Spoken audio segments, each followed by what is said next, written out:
في نهاية الفيديو اللي فات قلت لك إن طريقة البومودورو هي أسوأ طريقة لإنجاز الشغل، ولو ما تعرفش إيه هي طريقة البومودورو فهي إنك تشتغل 25 دقيقة وتريح 5 دقايق وتشتغل 25 دقيقة تانيين وتريح 5 دقايق تانيين وهكذا. طيب ليه بقى البومودورو من أسوأ طرق الشغل؟ وإيه أحسن بديل ليها؟ ده اللي هنتكلم فيه في الفيديو ده إن شاء الله، بس قبل ما نبدأ صلي على النبي صلى الله عليه وسلم، ولو وراك فرض مأخره فقوم صليه الأول وبعد كده ارجع شوف الفيديو ده، ويلا بينا نبدأ. لو أنت عايز تزود إنتاجيتك وتنجز كم كبير من الشغل في وقت قليل فما ينفعش تشتت نفسك بطريقة البومودورو، لأنك بمجرد ما بتوصل لمرحلة التركيز العالية بيكون التايمر بتاع ال 25 دقيقة خلص وبتقوم تريح، فولا بتكون وصلت للتركيز الكامل ولا حتى لحقت تستفاد شوية من التركيز اللي كان عندك. وعشان كده أحسن طريقة للشغل وللمذاكرة هي طريقة العمل العميق أو الديب وورك. العمل العميق هو مصطلح بيعبر عن الحالة اللي أنت بتكون فيها في كامل تركيزك سواء في الشغل أو الدراسة، واللي وقتها فعلا بتوصل لأعلى مستوى للإنجاز وبتكون بتستخدم كامل قدراتك الذهنية. وبالتركيز ده فأنت تقدر تنجز في ساعة واحدة بس اللي غيرك بينجزه في 5 ساعات شغل بدون تركيز، ودي أكتر حاجة أنا شخصيا بعتمد عليها في الدراسة، لأن طبيعي محدش فينا بيطيق المذاكرة أو بيحبها يعني، فعشان كده بستخدم الطريقة دي عشان أنجز المذاكرة في أقصر وقت وأخلص من همها يعني. والطريقة دي كمان ساعدتني جدا في الثانوية العامة، عشان أنا فعليا ما كنتش بذاكر غير ساعة واحدة بس كل يوم، وده كان قبل الامتحانات ب3 شهور، يعني مش من أول السنة بعمل كده حتى، والحمد لله جبت مجموع كويس جدا مقارنة بالمجهود القليل جدا جدا اللي كنت ببذله. طيب جميل جدا، ادينا عرفنا دلوقتي اهميه وتاثير طريقه العمل العميق. ازاي بقى نطبقه صح عشان نستفاد بيه اكبر استفاده؟ اول واهم حاجه هي انك انت تشيل كل المشتتات،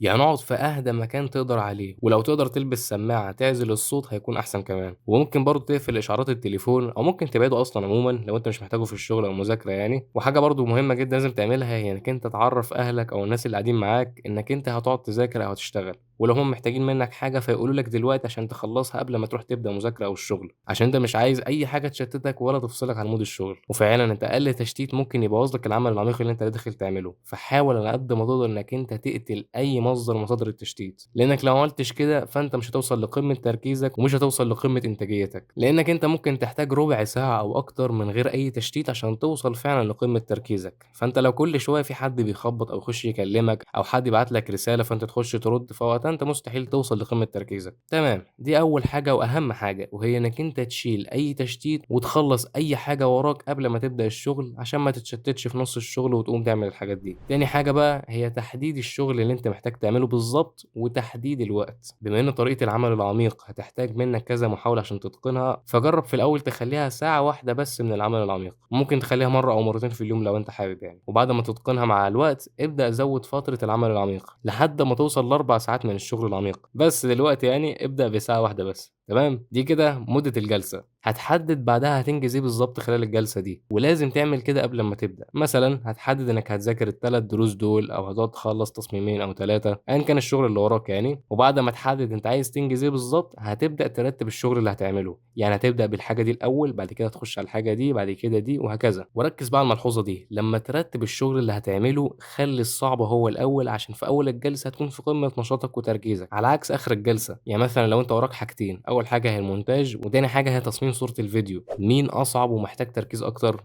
المونتاج. خلاص هابدأ بالمونتاج وأنا بكامل تركيزي، ولمّا أخلّصه هاخش على الصورة المصغّرة اللي مش محتاجة مجهود وتركيز كبير. فالمهم عمومًا إنك أنت ما تبدأش غير وأنت محدد هتخلّص إيه بالضبط، ومرتّب هتبدأ بإيه وهتنتهي بإيه، عشان تهيّأ مخّك وما تحسّش نَفْسك تايه ومشتّت لمّا تبدأ. ودي كده تاني حاجة، وهي إنك أنت تحدد الشغل اللي هتنجزه وترتّبه وتحدد مدة الجلسة. تالت حاجة بقى هي إنك أنت تعمل روتين للشغل العميق، يعني يكون في وقت معيّن في اليوم هو اللي بتعمل فيه الشغل العميق ده. يعني مثلًا تخلّيه ما بين الضهر للعصر زي ما أنا باعمل، أو تخلّيه الساعتين اللي قبل الضهر، المهم يكون في وقت معيّن أنت بتشتغل فيه وما تكونش عشوائي. وخلّيك عارف إنك كل ما تبقى منظّم ومرتّب أكتر كل ما هتكون أنجح بشكل عام في حياتك إن شاء الله. وبعد ما يكون ليك وقت معيّن للشغل العميق هتحدد مكان معيّن وتخصّصه فقط للشغل والدراسة، والأفضل إن المكان ده ما تستخدموش في أي حاجة تانية. يعني أنا مثلًا في مكان معيّن في البيت مش باقعد فيه نهائيًا إلا لمّا باجي أشتغل أو أذاكر، فأنا بمجرد ما باقعد في المكان ده أنا دماغي أوتوماتيك بيعرف إن أنا هاذاكر يا إما هاشتغل، فده فعلًا بيساعدني إن أنا أخش في مود المذاكرة والشغل بشكل أسرع وأوصل لمستوى تركيز عالي بشكل أسرع برضه، على عكس لمّا أشتغل أو أذاكر في المكان اللي باكل فيه أو باريّح فيه، بيكون تركيزي وقتها أقل من نُص تركيزي في المكان اللي أنا مخصصه للشغل والدراسة. فعشان كده أنت لازم تحدد مكان معين للشغل العميق، وما تستخدمش المكان ده في أي حاجة تاني غير الشغل والمذاكرة. رابع حاجة غيّر مفهومك عن التركيز. النقطة دي ما لهاش علاقة بالعمل العميق على قد ما أنا عايز أوصّل لك فيها فكرة معيّنة، إن التركيز له درجات، ما هواش يا مركّز يا مش مركّز، لأ، في درجات للتركيز، وكل ما درجة التركيز بتزيد كل ما الإنتاجية بتزيد. فأنا عايزك تتعامل مع التركيز على إنه multiplier للإنجاز أو مضاعف لمدى إنجازك. يعني مثلًا بُص على الجدول ده عشان تفهم قصدي. عندنا في الجدول الإنتاجية أو الشغل المنجز والتركيز والوقت. هنتكلم على أساس إنك أنت هتشتغل 10 ساعات، فلو تركيزك مقياسه 1 فإنتاجيتك هتبقى 1، أما لو تركيزك 5 فإنتاجيتك هتبقى 5، ولو تركيزك 5/10 فإنتاجيتك هتبقى 5/10. الوقت هو ال10 ساعات، بس الشغل المنجز كميته مختلفة جدًا، وده بسبب درجة التركيز. وأحسن طريقة عشان تزود تركيزك هي العمل العميق اللي اتكلمنا عنه. وحابب أأكد لك تاني إن العمل العميق هو زي المهارة، فهتحتاج تتدرب عليه أكتر من مرة، وده عشان تقدر تتمكن منه ويكون سهل عليك إنك أنت تطبقه لوقت كبير. فطبيعي إنك أنت لما تيجي تجربه أول وتاني وتالت مرة هتلاقي إنك أنت صعب تكمل ساعة كاملة بكامل تركيزك، هتحس إنك أنت زهقان وعايز تقوم ومش عايز تكمل مذاكرة أو شغل، وده طبيعي لأن هي مهارة زي ما قلت لك، وهتحتاج وقت وممارسة عشان تقدر تحسنها وتتعود عليها. وحرفيا دي أهم مهارة لازم تشتغل عليها في رحلتك في تطوير ذاتك، عشان فعلا هتساعدك في كل نواحي حياتك إن شاء الله. وده واجبك الفترة الجاية كلها، مش الأسبوع الجاي بس، إنك أنت تحاول تجرب الشغل العميق في أي حاجة في حياتك، سواء مذاكرة أو شغل.